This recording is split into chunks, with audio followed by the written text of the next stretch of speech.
කටක ලග්න. එතකොට කටක ලග්න හිමියන්ගේ ගුරු තමන්ගේ ලග්නයට පැමිණෙන්නේ. අපි කියනවා ගුරු ලග්නයෙන් ඉන්නවා කියන්නේ කෝටියක් දෝෂ භංග කරන යෝගයක්. ඒ කියන්නේ ඕනම දෝෂයක් දෝෂ භංග වෙනවා ගුරු එකේ ඉන්නවනම්. අපි සිද්ධාන්තව කියන්නේ. ඒක ඇත්ත.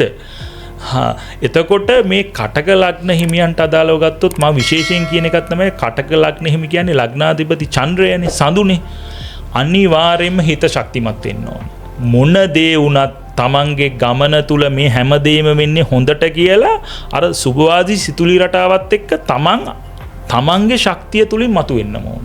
එතකොට තමයි තමන්ට දැනෙන්නේ තමන්ගේ හැකියාවන්නේ. තමන්ගේ දුර්වලතාවයක් තියෙනවා. ඒක මගහර ගන්න පුළුවන් වෙන්නේ තමන්ට තමා අවධානය යොමු කරලා බැලුවොත් විතරයි. ඉතින් විශේෂයෙන්ම මම ගොඩාක් කටක ලග්න හිමියන්ට කියන්නේ පළමුව තමන්ගේ ශක්තිය අඳුර ගන්න. ඔබට යන්න පුළුවන් දුර ප්‍රමාණය වැඩි. ඉතින් මේ ගුරු කටක රාශිගත වීම ඔබගේ ප්‍රඥාව අවදි වෙනවා.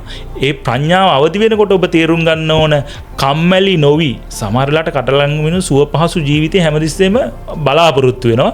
නමුත් බලාපොරොත්තු වෙනවා අපේ කැපවීමකුත් තියෙන්න බෑ දුලාසි.